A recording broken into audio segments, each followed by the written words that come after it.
सप्पसावणम ऐसो पंच नमुकारो सब्ब पावपणासो मंगलानि च सब्बेसि परमं हवै मंगलम भगवान वीरो मंगलम गौतम प्रभु मंगलम स्थूलिभद्राय जैन धर्मो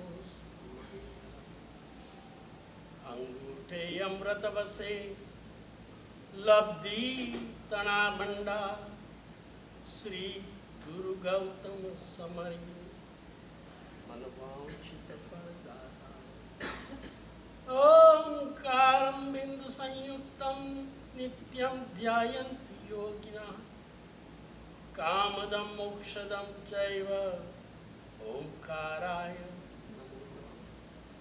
अज्ञानं तिमिरान्धं ज्ञानाञ्जनशलाकया नेत्र उन्मीलितं येन तस्मै श्री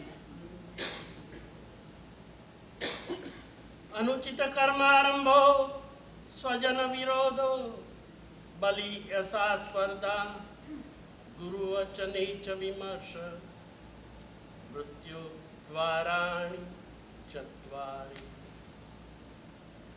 नमस्कार प्रणाम। नमस्कार। સૌપ્રથમ આ સામાયિક યોગની અંદર આપ સર્વે આવીને જે સહયોગ આપ્યો એ બદલ પ્રત્યેક ભાઈ બહેનોનો અંતઃકરણપૂર્વક આભાર। અનંત ઉપકારી વિતરાગ પરમાત્મા અનંત કાળથી ઊંધી દિશાની અંદર પતનના માર્ગે જઈ રહેલા આપણા આત્માને સવળા માર્ગે ઉન્નતિના માર્ગે લઈ જવા માટે આ શાસનની સ્થાપના કરી। આત્મકલ્યાણની ઈચ્છા ધરાવનાર દરેક આત્માએ વિચારણા કરવાની જરૂર રહે છે કે મારા જીવન જીવવાની આ જે માર્ગ છે એ સવળો છે કે અવળો છે? હું સાચી દિશાની અંદર જઈ રહ્યો છું કે વિપરીત દિશામાં જઈ રહ્યો? અનંતકાળથી આ જીવ ભટકી રહ્યો છે સંસારની। સંસાર એટલે શું? એની વ્યાખ્યા શું છે? એનું સ્વરૂપ શું છે? મારે કઈ દિશાની અંદર જવાનું કહ્યું છે અને હું કઈ દિશામાં જઈ રહ્યો છું? એ માર્ગનો પરિચય જ્યાં સુધી ન થાય અને દિશાની જ્યાં સુધી સૂઝ ન થાય ત્યાં સુધી આત્મા સંસારના ભ્રમણથી મુક્ત થવાનું નથી। સંસાર એટલે જ શું? શ્રુંસ ધાતી ઉપરથી આ શબ્દ આવ્યો છે। શ્રુંસ એટલે સર્વું, ગતિમાન રહેવું, એક સ્થાનેથી બીજે સ્થાને જવું। આપણે આઈસ સ્કેટિંગની રિંગમાં જોયું હશે, પગની અંદર એવા આઈસ સ્કેટ પહેરી અને વ્યક્તિ શું કરે છે? એક સ્થાનેથી બીજે સ્થાને સરકે। આપણું પણ આવું જ ગતિમાન વહેણ સતત ચાલે છે। એક ગતિમાંથી બીજી ગતિ અને બીજી ગતિમાંથી ત્રીજી ગતિની અંદર બસ સરક્યા જ કરવું, એવું જે સ્થાન, એ જે સર્કલ છે, એ સ્થાનને સંસાર કરે। શ્રુંસ ધાતુ પરથી સંસાર, અને એ પરિભ્રમણની અંદર કદાચ મનુષ્ય ભાવની અંદર એમ લાગે કે 70-80 વર્ષની તો મજા છે ને,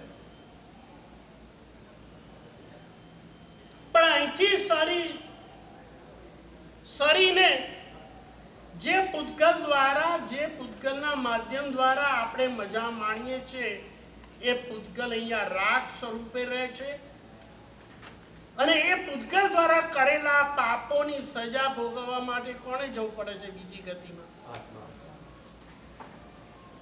પાપ શરીર દ્વારા થાય, પાપ ઇન્દ્રિય દ્વારા થાય, પાપ મન દ્વારા થાય. આ શરીર, ઇન્દ્રિય અને મન ત્રણમાંથી એકેય વસ્તુ જોડે જતી અને સજા ભોગવવા માટે કોઈ કે અત્યારના તો મજા છે ને 70 વર્ષ, પણ કદાચ એવા કર્મો ભેગા કર્યા હોય અને તેવ કાયમાં જતો રહે, અહીંયા 70-80 વર્ષની મજા માણતો, જો મજા હોય તો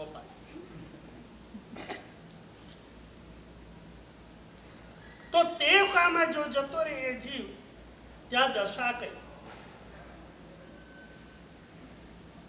અને તે કામમાં રહેવાનું કેટલા દિવસ?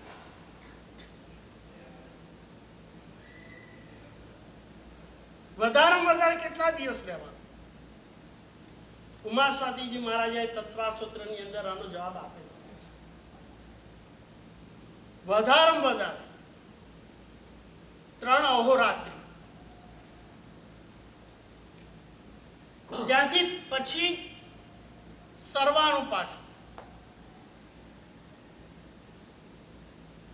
ત્યાં આગળ એક ઇન્દ્રિય છે ને,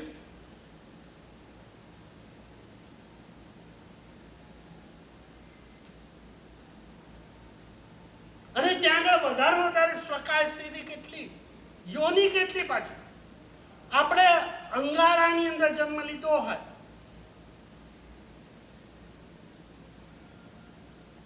ત્રણ અહોરાત્રિ વાગે, પછી ત્યાંથી કદાચ વનસ્પતિમાં જાય તો લાકડામાં જાય કે આવી કેટલી યોનિમાં ફર્યા કરે? 7 લાખ. એક જાતિમાંથી બીજી જાતિ અને બીજીમાંથી ત્રીજી, બસ આ રીતે જ ભમ્યા કરવાનું. આ અવળી દિશા. તો સવળી દિશા કઈ છે? સવળો માર્ગ કયો છે?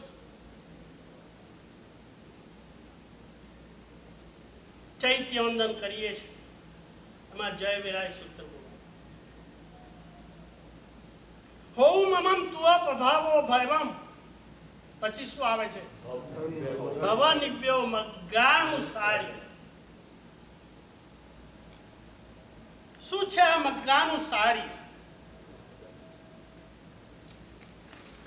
એક ગણિત શાસ્ત્રી હતા, કોલેજની અંદર ભણા. પહેલે દિવસે એને એવો એક એક્ઝામ્પલ લખ્યું જેમાં સરવાળા બાદબાકી કરવા. જેવું બોર્ડ ઉપર કર્યા અને વિદ્યાર્થીઓ બધા મશ્કરી કરવા. કેમ મશ્કરી કરવા? સરવાળા બાદબાકીમાં ઘણા ગોટાળા. બીજા ક્લાસની અંદર ઇંગ્લિશનો પ્રોફેસર, અને એને લખવાનું શરૂ કર્યું. અમુક શબ્દો લખ્યા અને છોકરાઓ રિયો બોલાવો. BOY બોયમાં અને CAT કેટમાં ગોટા. ઇંગ્લિશનો પ્રોફેસર. કોઈ એક ગામની અંદર એક પ્રખ્યાત સર્જન, હોસ્પિટલ વાળાએ એનું સ્વાગત કર્યું કે વર્લ્ડ રિનાઉન્ડ સર્જન. પહેલે દિવસે એમને કહ્યું કે તમે આજે ઓપરેશન. આખી ટીમ હતી અને પેલા સર્જનને કામ સોંપ્યું. એને સ્કાલ્પેલની જગ્યાએ સીઝર વાપરી અને સીઝરની જગ્યાએ સ્કાલ્પેલ વાપરી. સીઝર્સની જગ્યાએ સ્કાલ્પેલ અને સોયની જગ્યાએ સ્કાલ્પેલ. શું પરિણામ આવે? ફંડામેન્ટલ પાયો. એમાં જ જો 3 જણા ફેલ થાય, એમાં કારણ મશ્કરી નું બને એમાં આશ્ચર્ય ખરું? આટલા વર્ષોથી જીન પૂજા, અષ્ટપ્રકારી પૂજા, 99ની યાત્રા, આયંબિલની હોળી, પર્યુષણની અઠમની અને અઠ્ઠઈની આરાધના, આ બધું કરનારા ધર્મના જે પાયો કયો છે, કોઈ પણ ઇમારત 14 માળની ચણવાની હોય પણ પાયો જ કાચો હોય કેટલા દિવસ ટકે? એક વાવાઝોડું આવે ને કોલેપ્સ થઈ જાય, પરિણામ શું આવે? ખતરનાક. ભગવાને બતાવેલા આ માર્ગને આપણને માર્ગાનુસારી એનો પરિચય કર્યો. એના લક્ષણો કયા? એના વિશે આપણે કોઈ ચિંતન કર્યું ખરું? છેલ્લા 3 વાર્તાલાપની અંદર આપણે વિચારણા કરી કે હું માર્ગાનુસારીના માર્ગે મારો પ્રવેશ થયો છે કે નહીં, એની ખબર કેવી? એના 35 લક્ષણો કયા? આપણને 35 યાદ ખરા? 35 માંથી 5 પણ યાદ ખરા?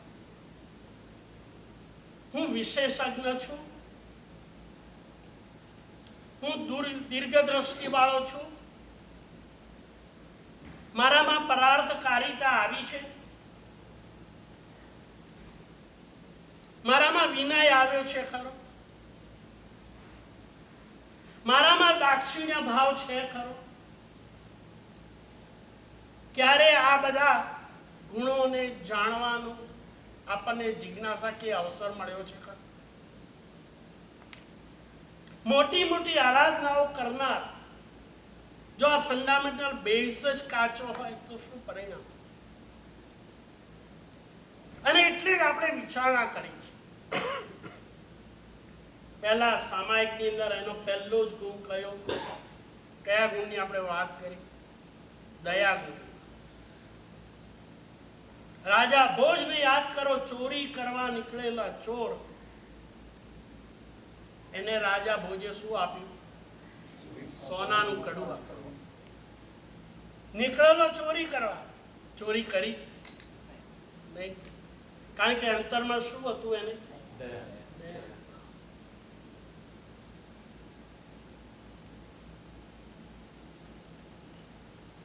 આપણા જીવનની અંદર વ્યવહારને આદાન પ્રદાન કરીએ છીએ વ્યક્તિઓ સાથે, એમાં ન્યાય અને નીતિનું ધોરણ ખરું?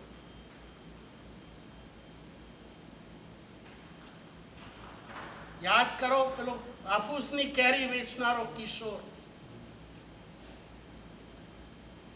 100ની નોટના છૂટા કઈ હાલતમાં હતો?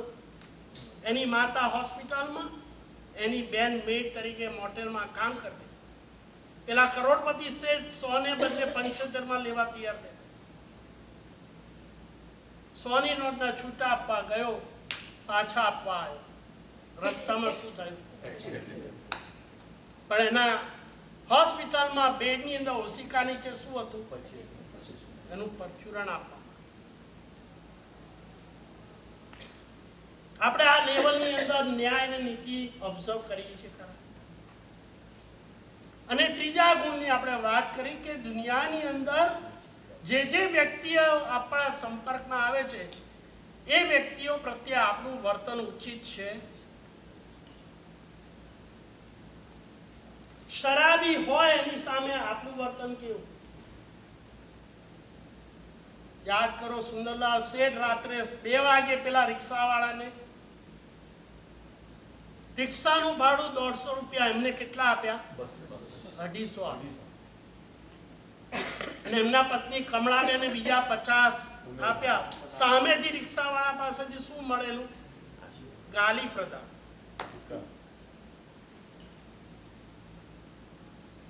જીવનના આપણા પરમ ઉપકારી માતા પિતા પ્રત્યે આપણું વર્તન કેવું?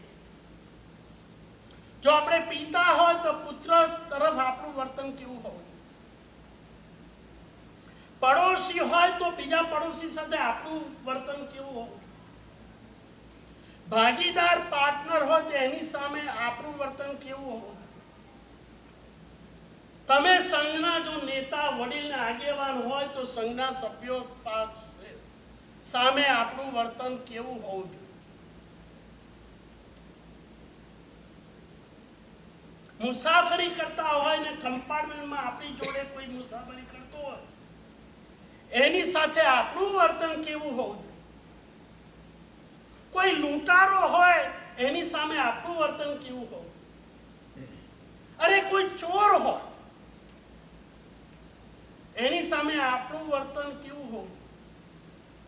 તમને લાગે છે કે પૂજાના અને અશ્વમેઘની પૂજામાંથી આ બધી વસ્તુ આપણને જાણવા મળે? ચોર હોય, માની લો કેટલાકની બેગ અને વોલેટ ને એ બધું અહીંયા વેઇટિંગ રૂમમાં ક્યાંક પડ્યા હશે. માની લો તમે જાઓ છો ને એમ તમારી થેલીમાંથી કોઈ વોલેટ ચોરી,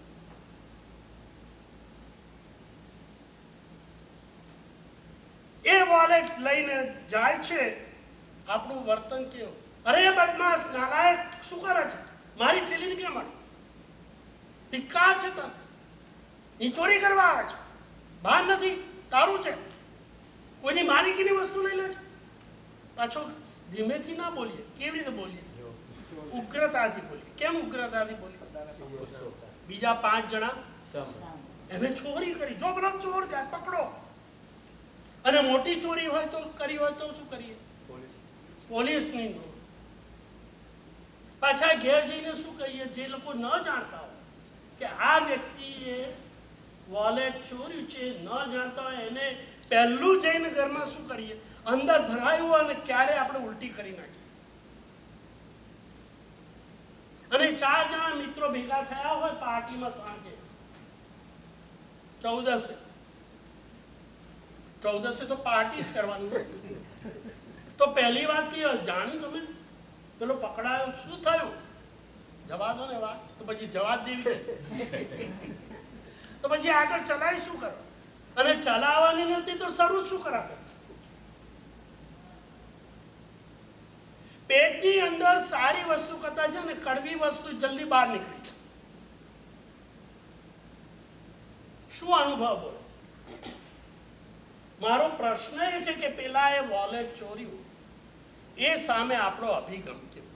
એ વખતે આપણે શું થયું? અંદર જઈને પૂજા કરવાનું અથવા પૂજા કરીને આવ્યો, 99ની જાત્રા કરીને હમણાં જ આવ્યો. કાવસજની અંદર 24 શ્લોકમાં 24 તીર્થંકર પરમાત્માનું ધ્યાન દોરી અને એ ધ્યાનની અંદર દરેક પરમાત્માના ચારિત્રનું ધ્યાન કરવાનું છે કે ભગવાને પાપીઓ તરફ કયો વર્તાવ કર્યો. એમનો જે ગુણ છે એમનો એક અંશ તો આવવો જોઈએ ને. એકે અંશ ના આવે એટલે 4 લોકસ પતી ગયા ને 20 લોકસ થઈ ગયા. ચલો નમો રિયંતાણમ, હવે આગળ ચલાવો ભાઈ. ઘેર જઈને આ રીતે જ કરવાનું છે. પ્રતિક્રમણમાં પણ ચોરી કરનાર સામે કેવું વર્તાવ હોવો જોઈએ? યાદ કરો જિંદા શેઠ અને શાંતનું. આપણે એક કથામાં નથી જો, આપણો વિષય અલગ છે. પણ ચોર સામે આપણો અભિગમ કયો એની વિચારણા કરો કે હું હોઉં તો શું કરું? ત્યાં એના પર પ્રેમ થાય, વાત્સલ્ય થાય, સ્નેહ થાય કે તિરસ્કાર થાય? ફરી આપણને સામે મળે તો શું થાય? પાછો નાલાયક આવ્યો, હવે તો સાચો પડશે, આજે કંઈક બીજી ચોરી કરી. એટલે ચોરી ન કરી બીજા દિવસે છતાંય આપણને શંકા શેની થાય? કેમ ચોરી નહીં થાય?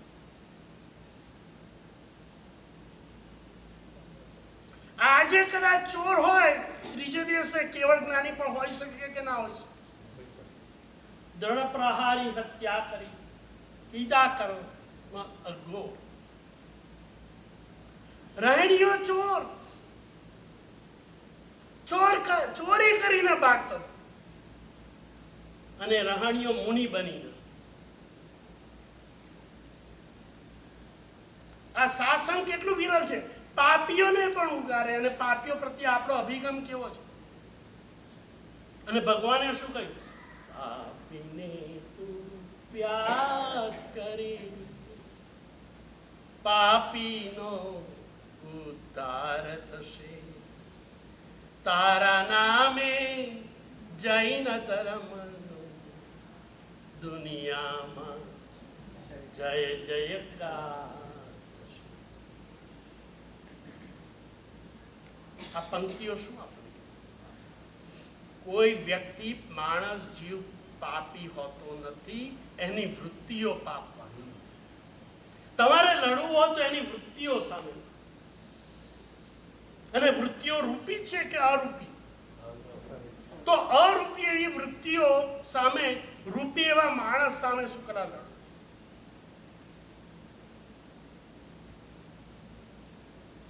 ધર્મ પામેલા નહીં, જૈન ધર્મની આરાધનાઓ ક્યારેય નહીં પામેલા વ્યક્તિઓ પણ ચોર સામે કેવો વર્તાવ કરે. આપણે એક પ્રસંગ ઉપર આના પર એક વિચાર, ચોર પ્રતિ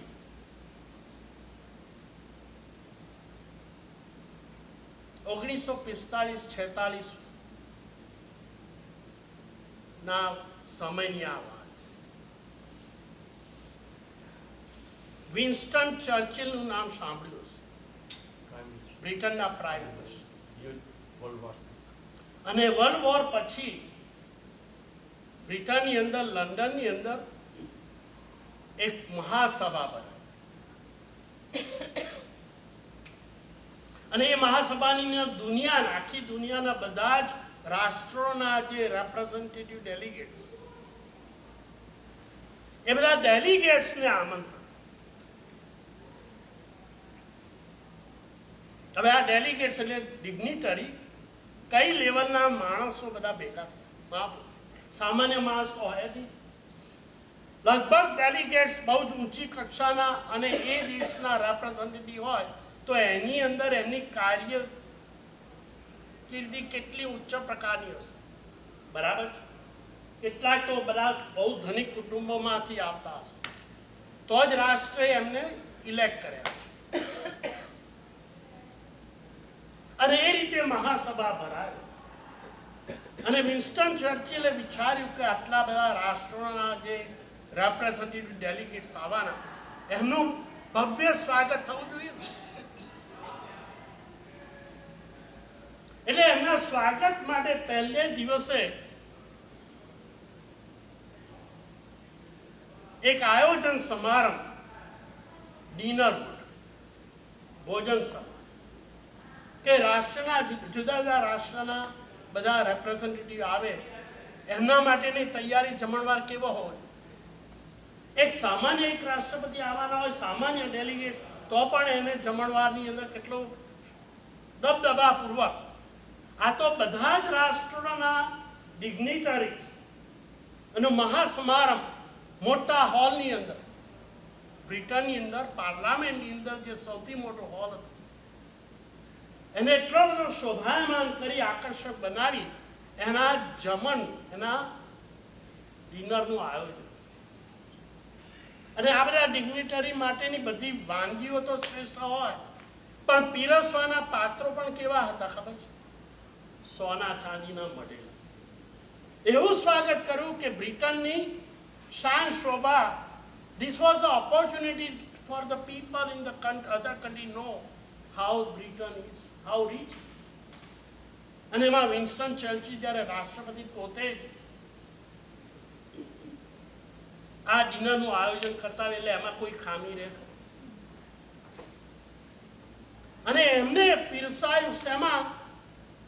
ચાંદીની થાળીઓ, વાડકા, પવાલા અને ચમચા. અને ડિનર શરૂ થઈ ગયું. વાનગીઓ પીરસવામાં આવી, બધા ડિગ્નિટરીએ વાનગીઓ વાપરી. આ બાજુ વિન્સ્ટન છે, સામે બધા જુદા જુદા રાષ્ટ્રના ડેલિગેટ્સ. અને જ્યારે સમાપ્તિ થવા આવી એમાં સામે બેઠેલા એક ડિગ્નેટરીએ એને છે ને આ ચમચીઓ ચાંદીની બહુ ગમી.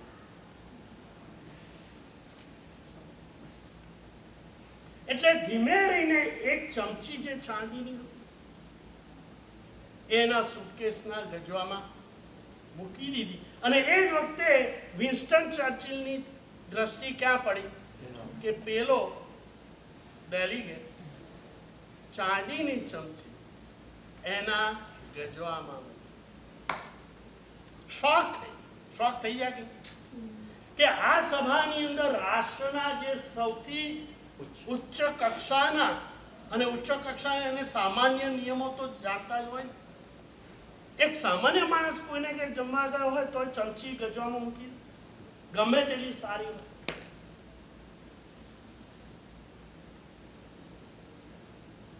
અને પેલા એ મૂકી અને પેલા જોઈ પણ.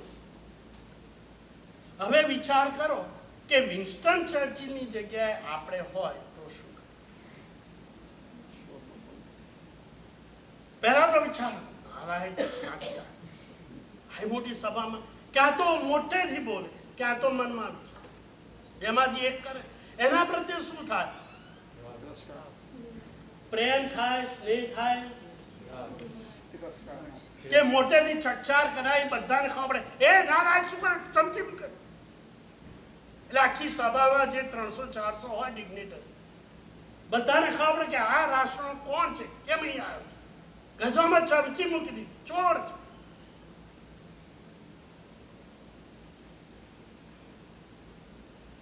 વિચાર કરો આપણો અભિગમ કેવો.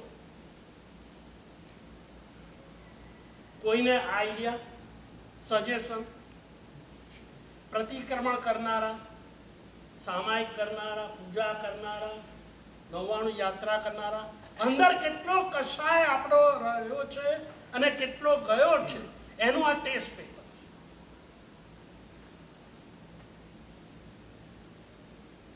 કોઈ વિચાર? આપણે જો વિન્સ્ટન ચર્ચિલની જગ્યાએ હોઈએ તો શું કરીએ? આપણે ધર્મના પાયાની વાત કરીએ છો. હજી આપણે અઠમ ને અઠ્ઠાઈની વાત નથી કરી. અહીંયા એક શ્લોક બોલવામાં, તમારું એટેન્શન એમાં હતું કે નહીં મને ખબર નથી. અનુચિત કર્મારંભો સ્વજન વિરોધો બલિયસા સ્પર્ધા. એમાં પહેલું વાક્ય શું કર્યું? અનુચિત કર્મારંભ. જે જગ્યાએ જે ઉચિત હોય એ કરવું અને અનુચિત હોય એ ન કરવું. તમને એવો ખ્યાલ હશે વિન્સ્ટન ચર્ચિલે કદાચ આ શ્લોક સાંભળ્યો હશે.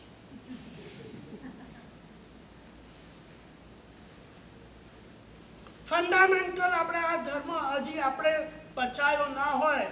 હજી સીડીનું જે પહેલું જ પગથિયું છે, પહેલું જ મનુષ્યના ક્લાસિફિકેશન, વર્ગીકરણ કરી. આપણે જાણીએ કે આ ક્લાસિફિકેશનમાં હું ક્યાં 3 ડિવિઝન પાડી દે. જે કઈ મનુષ્યો છે એના અરવિંદભાઈ 3 ડિવિઝન: અધમ, મધ્યમ અને ઉત્તમ. આ જાણ્યા પછી આપણે આપણી જાતને ફિટ કરવાની છે. હું ક્યાં ફિટ થઉં? અધમના 2 ભાગ છે, અધમા અધમ અને અધમ. ગુજરાતી સિમ્પલ ભાષામાં કેવું હોય તો અધમા અધમ એટલે હેવાન અને અધમ એટલે શૈતાન. અને તાત્વિક ભાષામાં કેવું હોય, કારણ કે તાત્વિક ભાષા હું નથી વાપરતો, પાછું હું મૂંઝવણ ઊભી થઈ જાય. તીવ્ર મિથ્યાત્વ. હવે આ મિથ્યાત્વ એટલે શું? હવે એ ક્યાં તમે સીધી ભાષા કોણ? હું ક્યાં ભણવા જાઉં?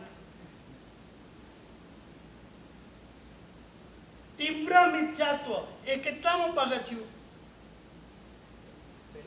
પહેલા પગથિયા કેટલા છે તો સીડી એના 14 પગથિયા.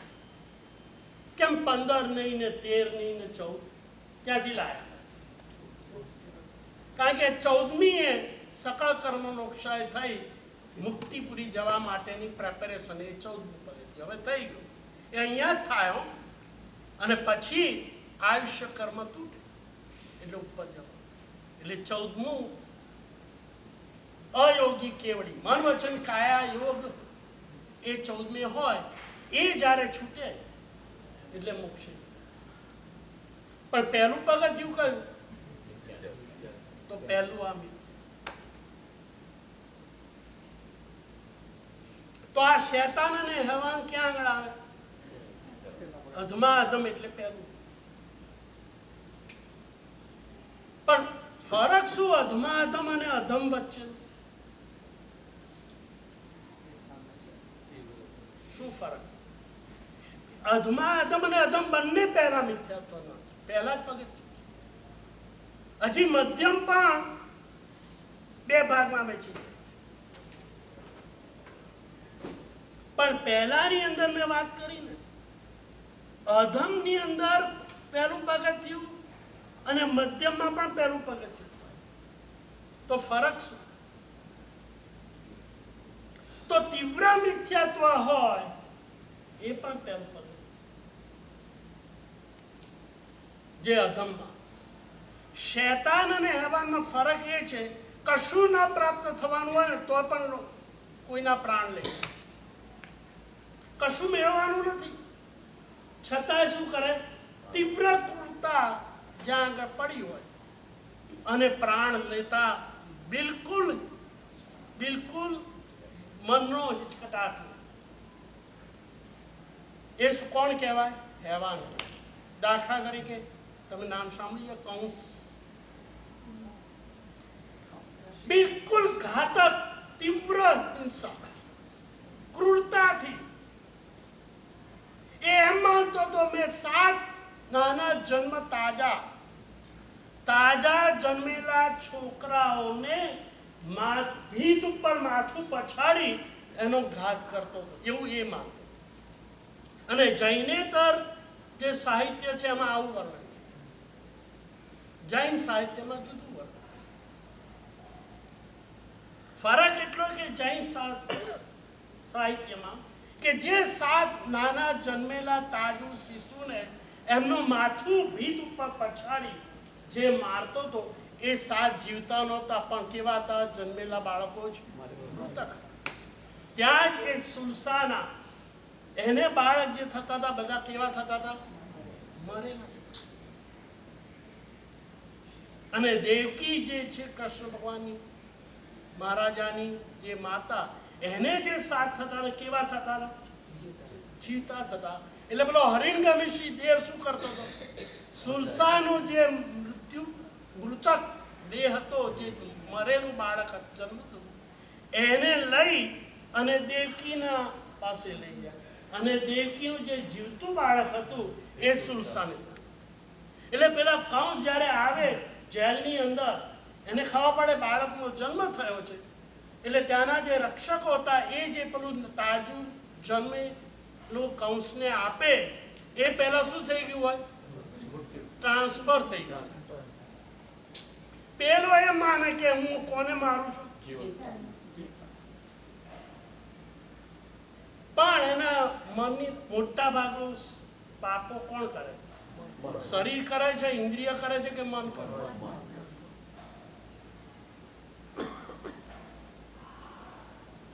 અને મન ની સાઈઝ કેટલી?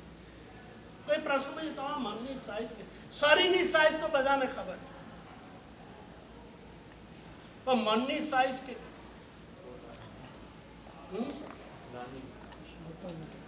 એક પળમાં ઇન્ડોનેશિયા હોય, બીજી પળે ઇન્ડિયા હોય, અને ત્રીજી પળે ઇન્ડિયાના હોય.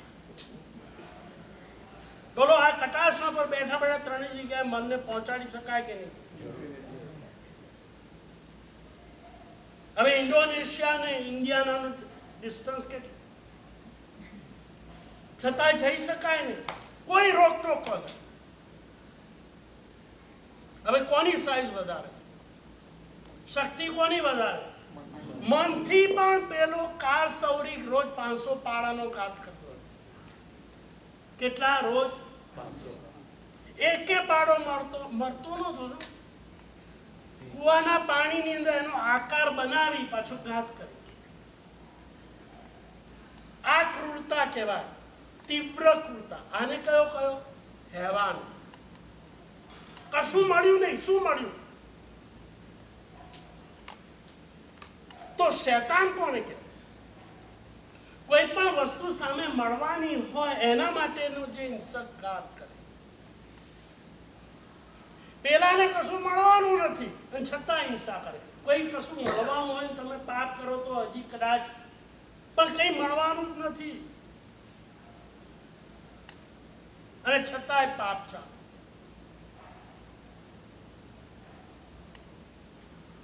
કેટલો વિવેકનો અભાવ.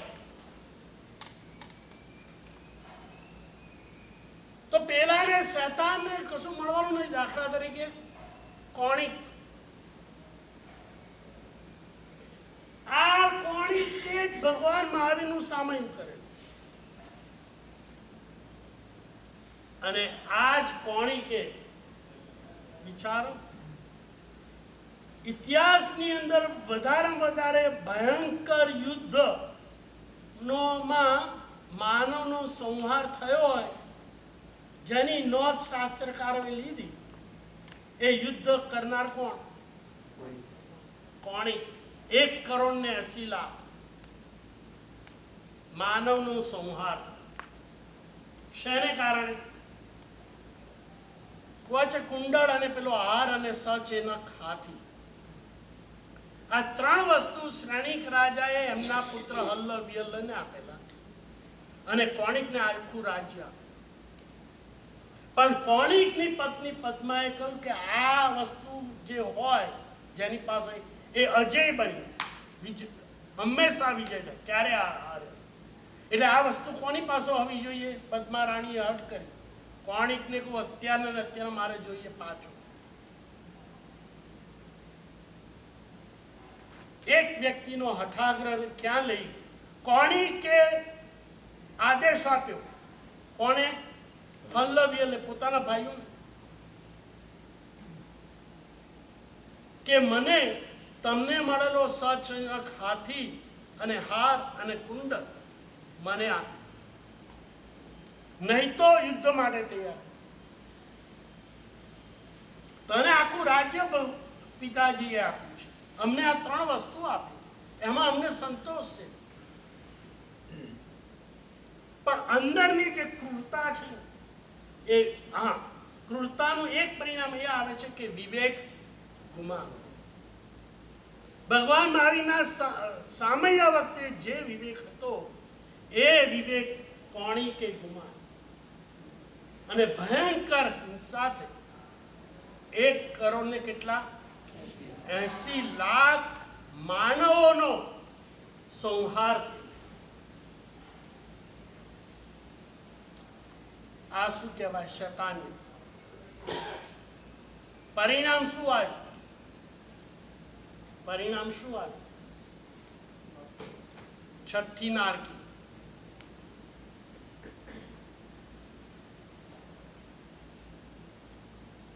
વિવેકનો અભાવ. આ પહેલું ગુણ સ્થાન. એટલે અધમાધમ અને અધમ. પછી આવે છે મધ્યમ. મધ્યમમાં કોણ આવે? મધ્યમના પણ 2 ભાગ છે, મધ્યમ અને વિમધ્યમ. જે ધર્મના મહેલના પ્રવેશ દ્વારની અંદર દાખલ થઈ ગયો હોય, જેનું બીજું નામ, આ પણ પહેલું જ ગુણ સ્થાનક છે. આ પણ મિથ્યાત્વ છે. પણ પેલા જે મિથ્યાત્વ હતું અધમનું એ તીવ્ર હતું. આ મિથ્યાત્વ કેવું બન્યું હવે? મંદ. એમાં જે મધ્યમ છે એનું બીજું નામ શું છે? માર્ગાનુસારીની અંદર પ્રવેશ. એ પણ પહેલું પગથિયું છે, પણ મંદ બન્યું. એનું બીજું નામ શું? એમાં કેટલાક ગુણો માર્ગાનુસારીના ખીલેલા હોય એટલે એને શું કહેવાય છે? પ્રાથમિક કક્ષા. એને આદિ ધર્મ પણ કહેવાય. અને ત્રીજું એનું નામ શું છે? હવે આ તાત્વિક નામ આવે, અપુનર્બંધક. જ્યારે ઘાતી કર્મની ઉત્કૃષ્ટ સ્થિતિ એટલે કે મોનીય કર્મની 70 કુડાકુડી, અંતરાય કર્મ, જ્ઞાનાવણીય કર્મ, દર્શનાવણીય કર્મ અને અંતરાય કર્મની ઉત્કૃષ્ટ સ્થિતિ 30 કુડાકુડી. આ ચારેયની ઉત્કૃષ્ટ સ્થિતિ 1 કુડાકુડીથી અંદર જાય, ઓછી થાય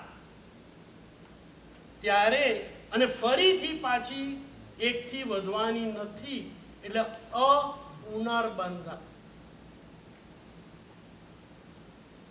બહુ અઘરી વાત પડે, પણ આ મંદ મિથ્યાત્વ છે. અને આ માર્ગાનુસારીનું આ પ્રવેશ દ્વાર છે, પહેલું જ પગથિયું છે. માટે એને મધ્યમ કેમ કહ્યું? કારણ કે માર્ગાનુસારીના ગુણો હવે કેટલા ગુણો છે? 35. આપણને 35 યાદ ના રહે, પણ એનું સંક્ષિપ્ત જો કરી નાખવામાં આવે તો 7 ગુણ યાદ રહે. એમાં પહેલું જેન્ટલમેન. દયા એ જેન્ટલમેનનું બાહ્ય સ્વરૂપ. Second, honest. એના વ્યવહાર કોઈ પણ જગ્યાએ, પેઢી ઉપર હોય, કંપનીમાં હોય, ઘેર હોય કે બહાર હોય કે સંઘની વચ્ચે હોય, એના વ્યવહાર કેવા હોય? નીતિમાં ઓનેસ્ટ. કોઈ જગ્યાએ ક્યાંય પણ એક પણ પૈસો આજ્ઞા જીન આજ્ઞા પ્રમાણે, ક્યાંય કોઈ ઘાલમાં કોઈ પણ કારણ ઊભું કરીને ના. આ બીજો ગુણ કયો ગયો? ઓનેસ્ટ. ઓનેસ્ટ જેન્ટલમેન, પછી ઓનેસ્ટ, પછી આવે આઈડિયલ. કોઈ પણ સ્થાન ઉપર એની વાણી, એના વિચાર અને એનું વર્તન એ શિષ્ટ પુરુષને શોભે. એ ideal. Gentleman, honest man, ideal. પછી હું લીડર છું, આગેવાન છું, એવો અહંકાર ના. નમ્રતા, polite. Number 4, gentleman, honest man, ideal man, polite. અને ગમે તેટલો વૈભવ હોય પણ એનું લિવિંગ કેવું હોય? સિમ્પલ. સત્તા, રૂપ કે ધન એનું એને અભિમાન. રહેવાનું પણ સાદું. એ જરૂરી નથી કે દુનિયાની અંદર સૌથી વધારે કિંમતી કાર એના ડ્રાઈવરમાં હોવી જ જોઈએ. 5 બાથરૂમ ને 6 બેડરૂમ વાળું હાઉસ જ હોવું જોઈએ. આ બધું પરી ગયું. એનું લિવિંગ કેવું હોવું જોઈએ? Simple. Gentleman, honest man, ideal man, polite man, simple man. હવે નોબલ મેન. સમાજમાં કોઈ પણ સ્થાને કોઈ પણ વ્યક્તિના સંપર્કમાં આવે તેનો વ્યવહાર કેવો હોય? વાત્સલ્ય. નમ્રતા અને વાત્સલ્ય એ અલગ વસ્તુ. અપરાધી પ્રત્યે પણ એના હૃદયની અંદર દ્વેષ ભાવ ના. હવે અપરાધી આ કઈ નમ્ર બનવાની વાત નથી. ઉપેક્ષાની વાત. નમ્રતા કોની સામે હોય? ગુણોની વૃદ્ધિ જ્યાં હોય, ગુરુ ભગવાન હોય, આત્મજન હોય, એની તરફ. એટલે પોલાઇટ મેન, પછી સિમ્પલ મેન, પછી નોબલ મેન, અને છેલ્લે સાતમું આવે જેની આ બધા 35 મિનિટ સુપર. સભાની અંદર એના ગુણોને કારણે એ તરત એનો પ્રભાવ વર્તાય. યાદ રહેશે 7. આ 7 ગુણો હોય તો પણ એ કયો માણસ કયા ગુણ સ્થાને? હજી પહેલા મંદ મિથ્યા. એને પાપ પુણ્ય આભવ પરભવ વચ્ચે વિશ્વાસ ના હોય. પેલા વિન્સ્ટન ચર્ચિલે શું વર્તાવ કર્યો, શું કર્યું, પછી તમે જજ કરજો કે વિન્સ્ટન ચર્ચિલને ક્યાં ગમ્યું. એ નૌકાર વાળી નહોતા ગણતા. નૌકાર શું છે ખબર નથી. હવે શું કરવું? એટલે ખ્યાલ તો આવી ગયો. આ ડેલિગેટ બરાબર ધાર એને જોયું તો આ કોણ ગયું. પછી એમને તરત જ એક સુંદર પ્લાન નક્કી થઈ ગયો. હવે એને ચમચી તો લીધી જ છે એના પોકેટમાં, એટલે એ તો જે બન્યું એ બન્યું જ છે. હવે એને બૂમો પાડીને એની સામે ગાલી પ્રદાન કરીને, નાલાયક બદમાશ, એ શું ચમચી મૂકી દે. હવે જો બૂમો પાડે તો શું થાય? બીજા 400-500 જે ડેલિગેટ હોય જેને અત્યાર સુધી ખબર નથી, એમને શું થઈ જાય? ખબર પડી જાય. અને એ ચોર તરીકે સાબિત થયા તો 400 માણસો એના પ્રત્યે, પેલી વ્યક્તિ પ્રત્યે એમના મનમાં શું થાય? પ્રેમ થાય, આદર થાય કે તિરસ્કાર?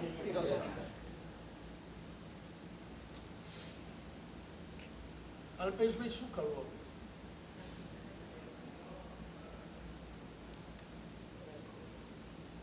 કેટલા બધા સ્વાધ્યાય કર્યા પછી કોઈને પણ અપરાધ સહન કરવાનું આપણા હૃદયની અંદર એ વીર્ય પ્રગટાવ્યું. કેમ આમ બન્યું? અહીંયાથી ફોરેનથી ચારે બાજુથી બધા અહીંયા આગળ ઉતરી આવે છે ને હું કરાવું બધી કેટલું બધું આપણે સ્વાધ્યાય થાય છે. તો આ ફંડામેન્ટલ ધર્મ અને આવી વ્યક્તિઓ સમાજમાં નથી એમ તમે કહો છો. આ તો એક દ્રષ્ટાંત રૂપે આપ્યા. આના ઉપર બીજું એક સરસ દ્રષ્ટાંત શાસ્ત્ર, પણ એમાં બીજો 1 કલાક.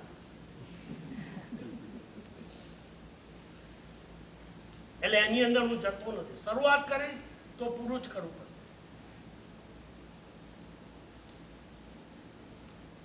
અને એ દ્રષ્ટાંત જેનું આ છે એનું મથાળું ટાઈગર. અહીંયા ચોર કોણ નથી.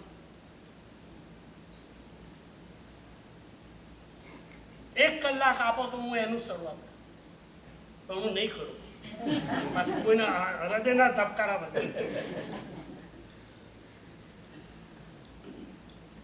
કેટલી મજાની વાત આ કોના માટે કરી છે ખબર છે? કોના માટે?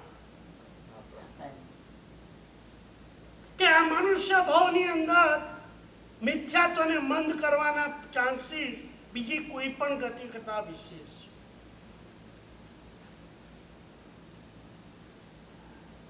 પેલા દેડકાના અળસિયાનું આયુષ્ય કેટલું? 10-15 દિવસ. માખીનું આયુષ્ય 48 કલાક. કીડી મકોડોનું આયુષ્ય 12 કલાક. 70 વર્ષ સુધી પણ જો ટાઈમ નથી મળ્યો આ વિવેક પ્રગટ કરવા, તો 48 કલાકમાં તમારી પાસે સાધન પણ નથી વિવેક જગાડવાનું. કારણ કે ત્યાં મન પણ, મન ના હોય તો વિવેક કેવી રીતે આવે? વિવેકની ફેક્ટરી કોણ છે? ક્યાં છે?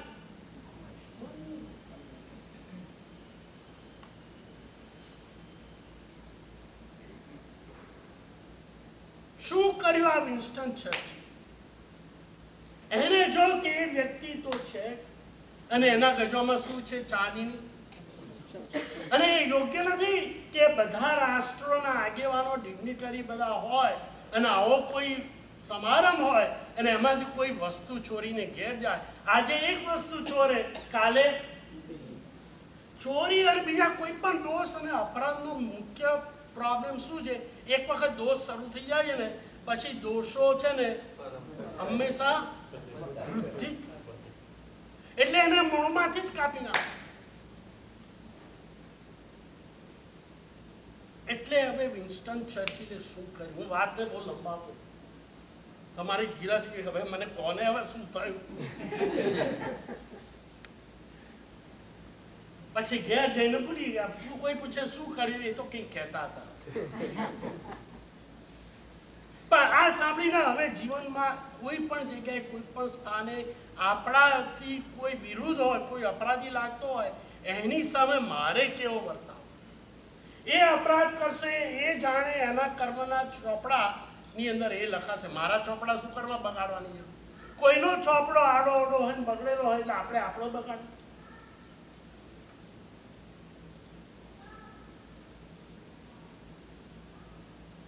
એટલે વિન્સ્ટન ચર્ચિલે હવે શું કર્યું? એમને પણ ત્યાં આગળ જે ચાંદીની એક ચમચી હતી ને એમની પ્લેટ ઉપર, એમને પણ એક ચમચી લઈ લીધી કે જો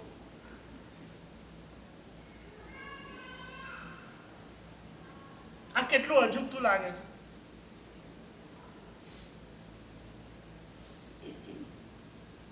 વિચાર કરો, Winston Churchill is the host છે. આખા બધા દુનિયાના બધા રાષ્ટ્રના ડિગ્નેટરીઓ છે ને એનો આ વડો, તો જ હોસ્ટ બને ને. હોસ્ટ પાસે તો આપણે પ્રમાણિકતાની નીતિ રાખીએ કે ના? હવે હોસ્ટે ચોરી કરે અને ગેસ્ટે ચોરે તો બંને હરખા થઈ. એટલે એને કર્યું શું વિન્સ્ટન ચર્ચિલે? એક ચાંદીની ચમચી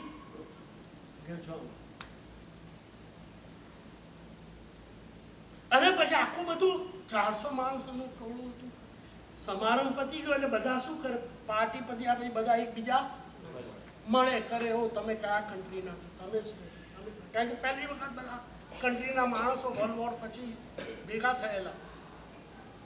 અને ધીમે ધીમે ધીમે ધીમે ટોળામાં ને ભેદતા ભેદતા ભેદતા ભેદતા ક્યાં ગયા? પેલી જે વ્યક્તિ ડેલિગેટ હતી જેને ચમચી લીધેલી એની પાસે પહોંચી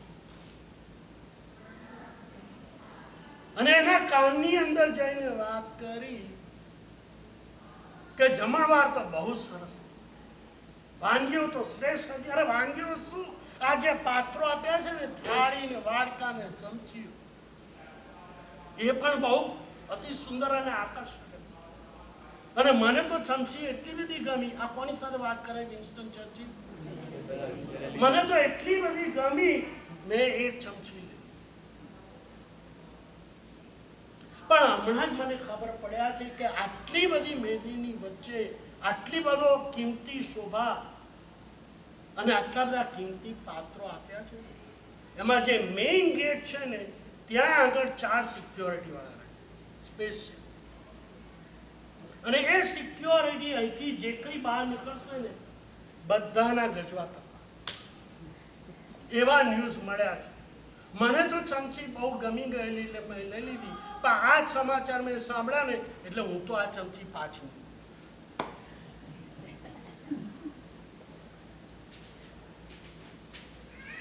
પેલા ડેલિગેટે વિચાર્યું કે વિન્સ્ટન જેવો વિન્સ્ટન, એને ચમચી ગમી ગઈ પણ એને પાછી મૂકી દીધી. કદાચ સિક્યોરિટી હોય અને એલાર્મ વાગે તો પછી મારે પણ શું કરવું જોઈએ?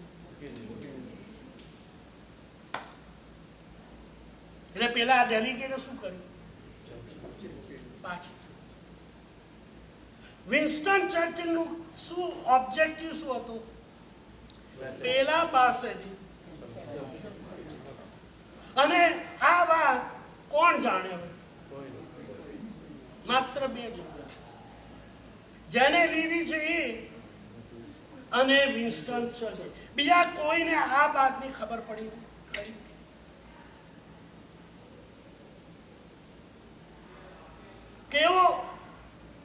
સુંદર અભિગમ, વાત પતી. વિચાર કરો, વિન્સ્ટન ચર્ચિલે એ વખતે પેલા ડેલિગેટ્સ માટે શું વિચાર્યું હશે કે જો હું ઓહા કરીશ, બૂમામ પડા કરીશ, એને જાહેરમાં જો ફજેત કરીશ તો એની નહીં, એની સાથે એના રાષ્ટ્રની આબરૂ પર એના કાંકરા. જે કુટુંબમાંથી કોઈ ચોર પકડાયો એના કુટુંબ વિશે પણ લોકો શું વિચારે, અને એમાં જો હલકી વાત હોય તો આ આખું કુટુંબ જ કેટલી ઉમદા.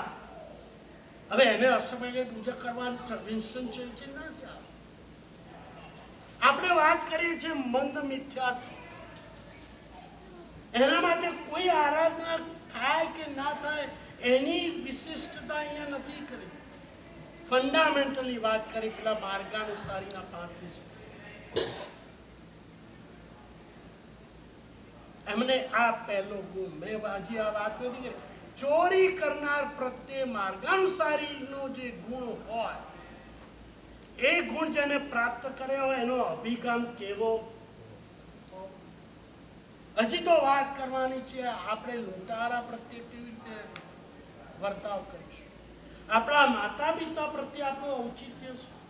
જો આપણે માતા પિતા હોય તો પુત્ર પ્રત્યે આપણો અભિગમ કેવો હોય, આપણા પડોશી પ્રત્યે કેવો અભિગમ હોવો.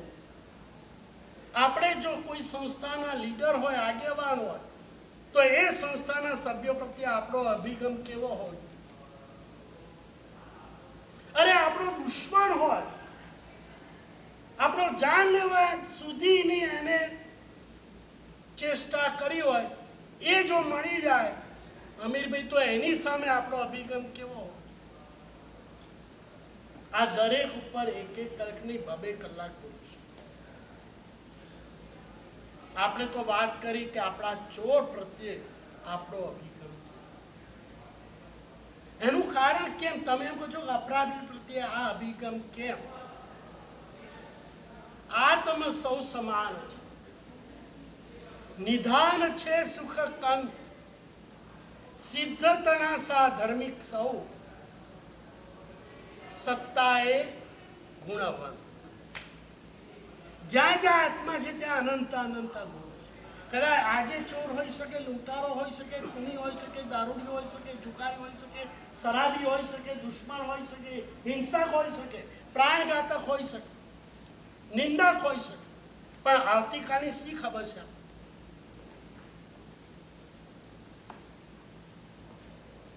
આત્મા એક અનંત ગુણોનો ભંડાર છે, અનંત જ્ઞાનનો સાગર છે, અનંત વીર્ય પણ. આપણે એને વીર્યને દુરુપયોગ.